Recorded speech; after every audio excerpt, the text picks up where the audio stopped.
the all-new GT3 RS, a track weapon built to manipulate the air around it in order to achieve the fastest lap times possible. Down 200 horsepower to an AMG GT Black Series, yet only about a second slower around the ring. We know its track credentials are high, but can you actually drive one every day? Yes, we finally got one. Incredibly spec'd GT3 RS. It looks like a tribute car, but it's not the Tribute Edition. Think of it like a tribute to the Tribute Edition. These green accents are ever so slightly one shade off from, I believe, the Viper green that they offer on the tribute cars. Don't quote me on that one. If you're not familiar with a GT3 RS, let me explain something to you. You have the GT3, and then you have the homologation special GT3 RS, and this is by far the most extreme RS car Porsche has ever put out, with all the aero bits on this car. There's so much going on. In fact, you can actually feel the aero, especially when you activate that DRS wing over there. It opens and closes as you hit the button. But an absolute feat of engineering for the RS division at Porsche. Well, we still have the same 4-liter flat six. It's making 518 horsepower. I believe 343 pound-feet of torque. It's not the torquiest of cars, but it still feels sufficient, especially paired to the PDK. The PDK goes unchanged. Gearing, everything stays the same. It's the ST where that stuff starts to change around a little bit. It's light, so it doesn't matter. This car shares nothing with a regular 911. Hell, it barely shares anything similar to a GT3 as far as body panels. Obviously, this is not shared with any 911. The hood is not shared with a 911. In fact, not even the roof. And I want to show you this detail. This roof has these fins that guide the air over the car. Some of it's through the DRS spoiler. And if you can even call it a spoiler, it's more of a wang. There is so much air being maneuvered and moved throughout this car that I would need an engineering degree to explain all of it. And somebody at Porsche is better off doing that than I am. But what I can tell you that is when you're driving it, it felt substantially tighter, I guess, or even heavier, because the downforce really starts to work kind of early on. In like about 70 miles per hour, you could already feel the downforce working in this car. So you drive a GT3 and then you drive this, and the differences are pretty noticeable. These diffusers over here collect so much debris. It's kind of funny. It's so functional. Everything here is functional. There's no bits and bobs that are there for aesthetic purposes. Well, you would think, well, maybe the door is... No. The door is different too. Not only do you have this line over here, but you actually have standard door handles on the RS. All the other 911s, the GT3 included, they have the little lift ones, which I don't particularly like, even though I have it on my car now. But these standard door handles, the standard pull, are unique to the RS. So if that's something you like, and by the way, this car requires a little bit of a shunt to close it. And this rear wing, not only is it functional, it's fully adjustable, more so than the GT3 wing is. So it's completely adjustable. The GT3 has a wang. This is more like a high top, okay, at a restaurant. It's not a picnic table. It's not a table in general. This is like a giant high top. You can't sit on it. You can't put anything on it because it is completely curved. It's not flat. And unlike a GT3, you have air vents as well here, more like a turbo. So there's additional cooling going on over here as well. Center lock wheels, which, you know, par for course. The carbon ceramics are actually an option. So if you are the type who wants to daily this, you can save 10 grand and skip the carbon ceramic brakes, which maybe I might, I don't know. And obviously, if you're going to track the car, you're better off going with the carbon ceramics because they just absorb and they can dissipate heat way better, and they are more likely to take the abuse on the track. Overall styling, I really think this is a good looking car. I really can't complain. Everything here functional. That doesn't really improve the aesthetic score just because it's functional, but I think the extremity of it all really adds to the appeal of the car. This is one of those homologation special cars that, even though it's absolutely absurd to look at, it's also so cool to see, especially when it's rolling down the street and people are completely blown away. They don't understand what the hell they're looking at. So having said that, let's take a look at the interior, because there are a few changes.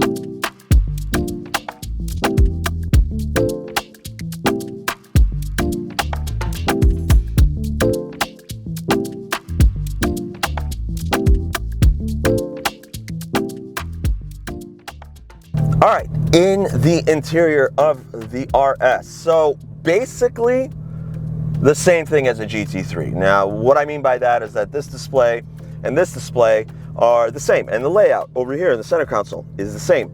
You don't have a cup holder.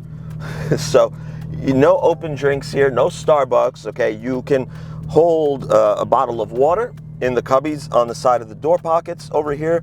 That's fine. So the biggest difference is the steering wheel, where you have all of your configurations. You've got two things here, very important. Porsche torque vectoring system over here. You can adjust it for coasting or you can adjust it for power delivery.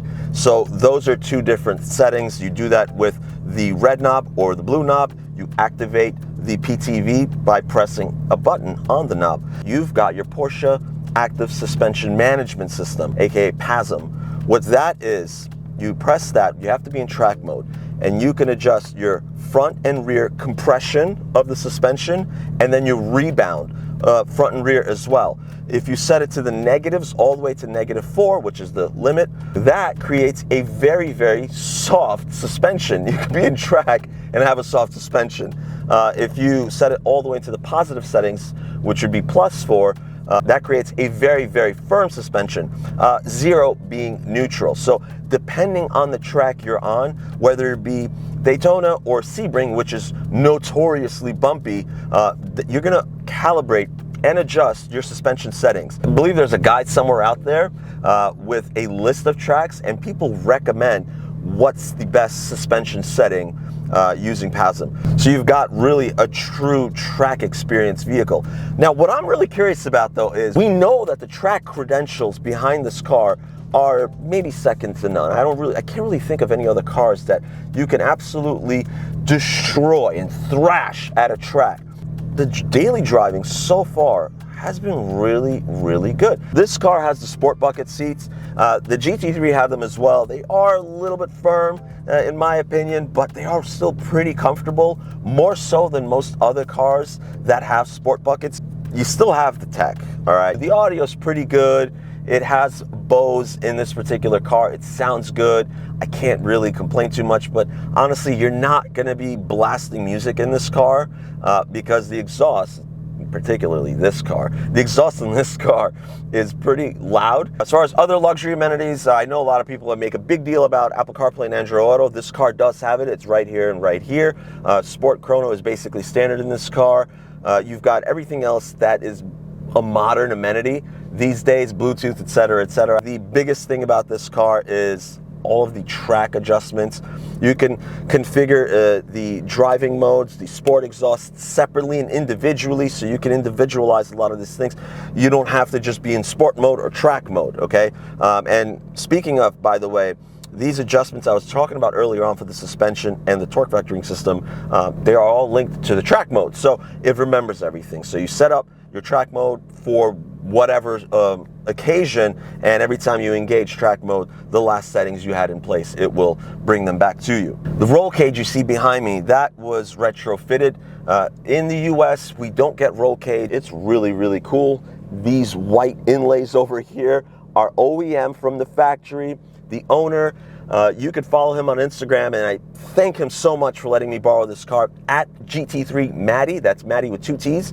He had spec'd all of this. The incredible stitching all throughout the interior, the Alcantara on the top, the leather steering wheel, not Alcantara. He actually deleted the Alcantara, got the leather with a yellow 12 o'clock. It looks absolutely sensational. Suede, or Alcantara headliner as well, which is a little unusual for a track car. There's just so many wonderful touches that Porsche puts into these cars, and it's really the reason why some of them are worth so much money, because even though you are in a track monster, you still get a lot of usability and reliability and drivability out of these cars.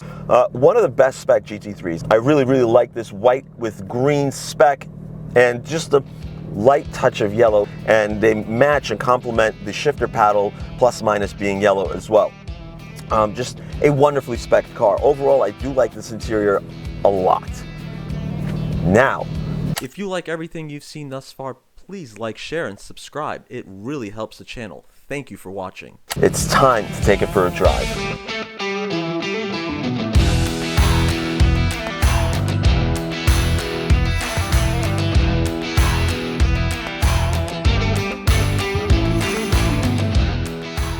It's time to drive the GT3 RS. So it's one of my goals for this review is to find out, can you really drive this every day? Because thus far, I've actually been really impressed with how versatile this suspension is.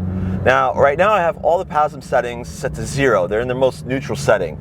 I just kind of want to experience the car as it is. I really enjoy driving the PDK and manual. I really go back and forth between a manual Porsche or a PDK Porsche.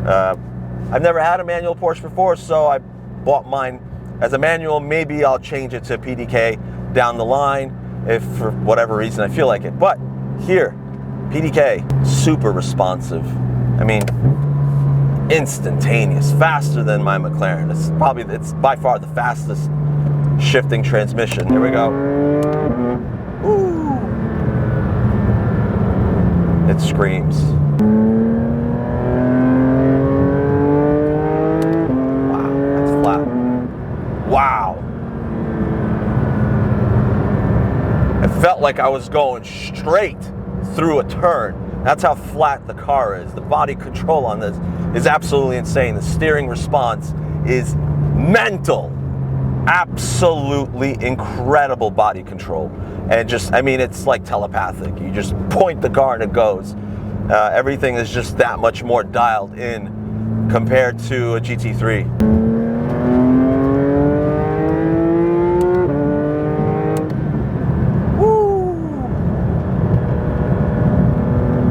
To that whale.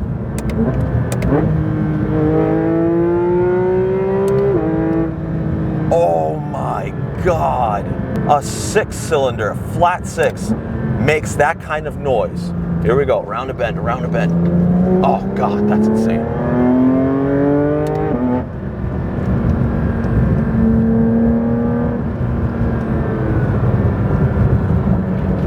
Wow. Wow, wow, wow, wow, wow. Oh, that's incredible. I think I'm slowly starting to form an obsession with Porsche's GT division. The 911S is basically the gateway drug, and that's I'm anticipating that. I really am, because my God, the way that goes around a corner is sublime. Pirelli's on this car, but it's a Pirelli Corsa tire, so it's a much better tire than, you know, a standard P0 or what have you. So yeah, granted they're not a Michelin Cup 2, the Pirelli Corsas really still hold their own. So no complaints there. In fact, I mean, I didn't really push the car that hard. I'm nowhere near the limits of this car. I could still feel how much more this car has to give. And right now I'm on a pretty rough surface, a lot of bumps, so you could probably hear them, and they're pretty tolerable. I can see myself driving this car. You know, as far as daily use, if the seats don't bother you, yeah, absolutely, I can see myself driving this to work and back every single time. Pick my kid up at school in this every single time. This car can do it all. There we go, 9,000. This sounds every bit as good as a high-strung Ferrari V8, 458 for example, naturally aspirated V12 or V10. This is up there with every one of them. From a 6-cylinder. How? People talk about soul in a car, this and that. Oh God, this car is soul in spades. This thing is riveting. If there's one person out there who has one bad thing to say about this car, you should be checked out. If I lived in California, I'd probably set up a tent in the canyons, live out of that tent, just so I could drive this car before the canyons get any traffic on them at all. That's how good this car is. The GT3 was one of the best handling cars I'd driven. This might be the best handling car I'd driven. And not just as far as channel history, but my personal history. This will be about as quick as a GT3. Quarter mile, I believe, high tens, 126, I believe it was.